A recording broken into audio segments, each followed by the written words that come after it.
Noong nakaraang linggo ng gabi, nagliwanag ang kalangitan dahil sa supermoon. Kung kailan pinakamalaki ang buwan sa buong isang taon. Sa sobrang laki nito, buong mundo namangha.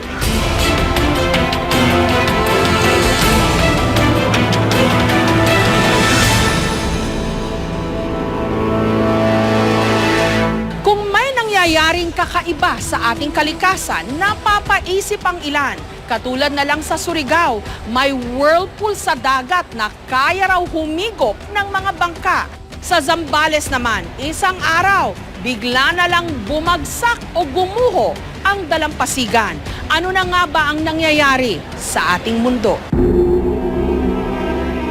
Para sa mga residente ng isla ng Barangay Bitaugan sa Surigao City, ang supermoon, hudyat daw ng isang malaking banta.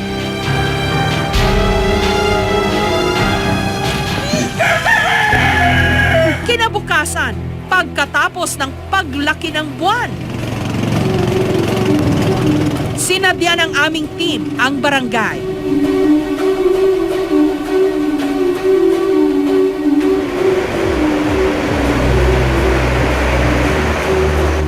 Parang flash floods ang galaw ng tubig. Matapos humupa ang tubig ng mahigit 500 metro mula sa Pampang.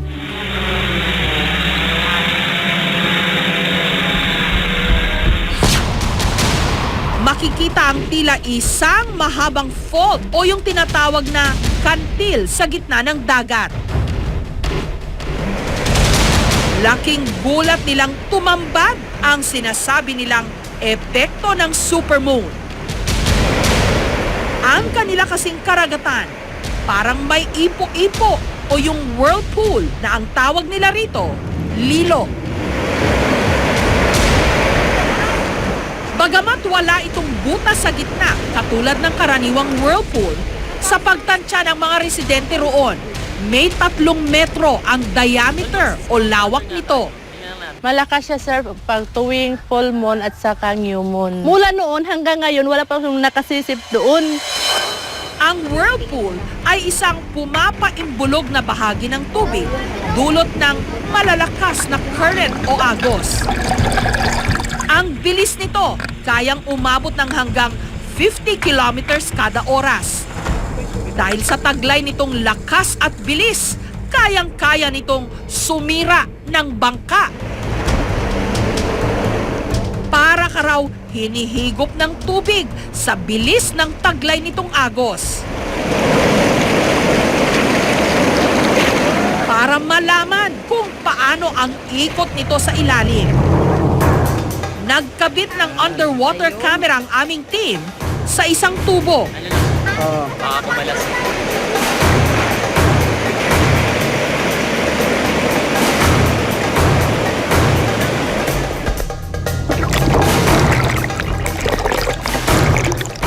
Ang bulang ito na mabilis na umiikot, katawan di umano ng mga lilo o whirlpool.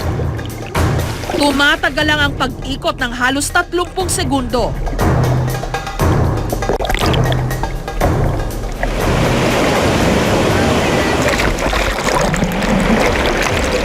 Ang hangganan naman ng kantil, hindi makita ng aming kamera.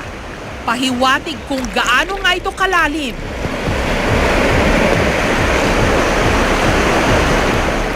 Ngunit ang nakakagulat, maya't maya may nabubuong panibagong lilo.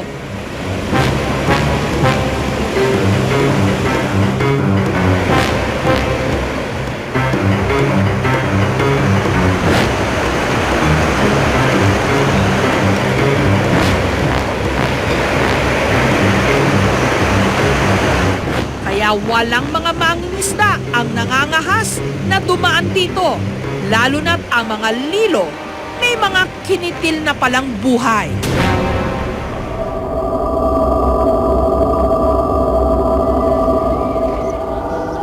Kwento ni Mang Elino, taong 1989. Kasama ang kanyang kapatid at 5 pang pasahero. Naglayag sila sakay ng bangka papunta sa Bitaugan. Katanghalian tapat daw noon, magandang panahon. Subalit nagimbal sila ng walang ano-ano.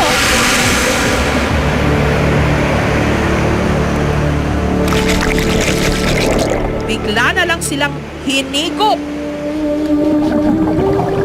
Dahil sa takot, nagtalunan daw ang ibang mga pasahero. Dahilan para mawalan ng balanse ang bangka hanggang sa tuluyan na itong tumaob. Nagkahiwalay-walay kami.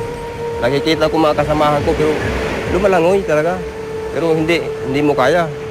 Kami sabay man ako sa bangka.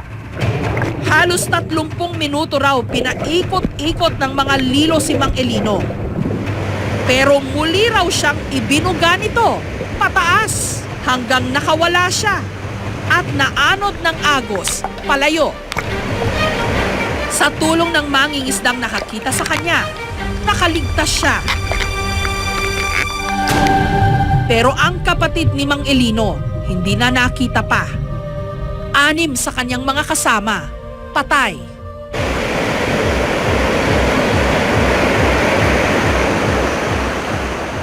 Kasama sa mga nasawing pasahero ng bangkang pinataob ng Lilo, ang misis ni Mang Filberto. 4 na araw bago nila ito natagpuang palutang-lutang sa dagat. Siyempre, naalaala ko yung nangyari. Parang galit ako sa dagat, sa ganun. Siyempre, dagat lamang yun. Hindi naman namin para ng tao na pagsabihan mo. Hindi lang daw sa isla ng Barangay Bitaugan nakakakita ng Lilo. Pati raw sa mga karating na isla sa Surigao, meron din. Mula sa maliit na bangka, lumipat ang aming team sa patrol ship ng Philippine Navy sa gitna ng karagatan para makita ang iba pang mga Lilo.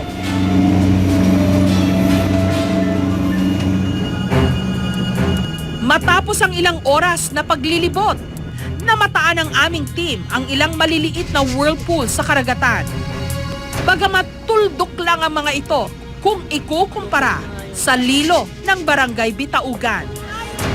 Para tiyakin kung totoong mga whirlpool nga ang nakita ng aming team sa Barangay Bitaugan, ipinasuri namin sa isang oceanographer ang mga video footage. Nagtatagal to ng mga ilang oras. Tapos mawawala siya, kakalma tubig.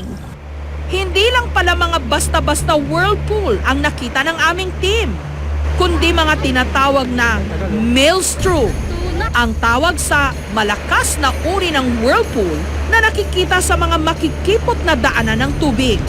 Isa itong maelstrom o karaniwan tinatawag na whirlpool. So talagang umiikot siya na hindi lang sa ibabaw kundi hanggang sa ilalim. Nakikita niyo yung manifestation niya. Tapos nangyayari ito araw-araw. Naniniwala si Professor Laura David na ang maelstroms na ito maaring bunga raw ng supermoon. Ang pagkakaroon ng supermoon o yung pinakamalaking buwan sa taon na yon, ang nakakaapekto siya sa tide, no? So, hinihila niya yung tubig. So, pwedeng mas malalaki yung makita mong maelstrom. Delikado, no? Pag yung may nagtangkal lumangoy, pwedeng merong malunod. Samantala, isa pang hiwagat tila ng kalikasan. Ang bumungad naman sa mga tiga Candelaria sa Zambales, isang araw bago naganap ang supermoon.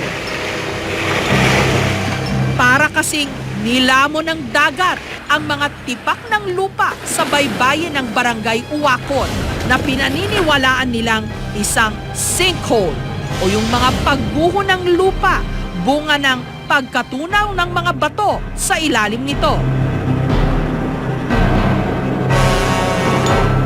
May mga nakita ng ganito sa ilang bahagi ng Pilipinas katulad ng Cebu. Ganun din sa ibang bansa, katulad ng nangyari sa Guatemala.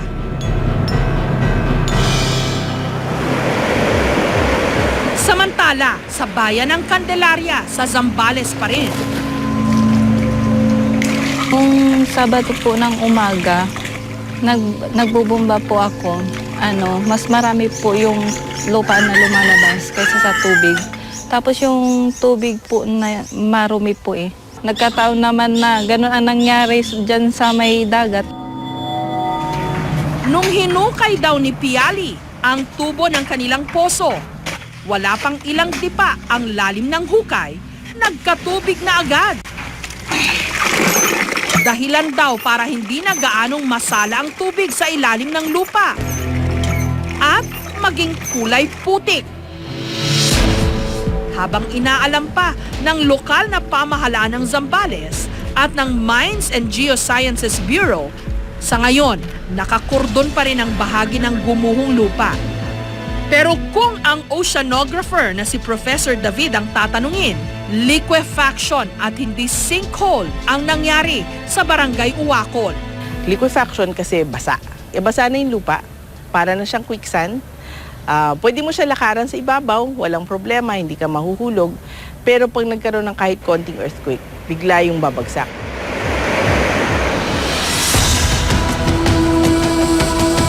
Ang payapa nating buhay sa isang iglap pwedeng magbago at gumuho.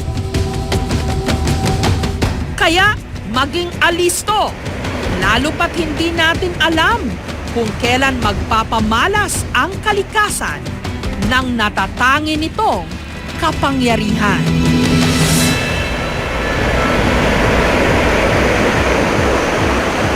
Narito ang iba pang mga kwentong tampok namin para sa inyo ngayong gabi.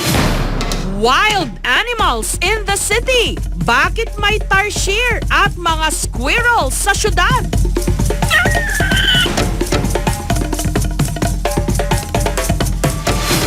Mga mister na inaabuso raw ng kanilang mga misis. Nangangailangan din daw ng proteksyon? Tutukan niya ako ng kutsilyo sa leeg, sabunutan niya ako na pagkatapos ng away namin, pagka hinaplos ko yung buhok kong ganyan, kumpol na gano'n na nakukuha ko.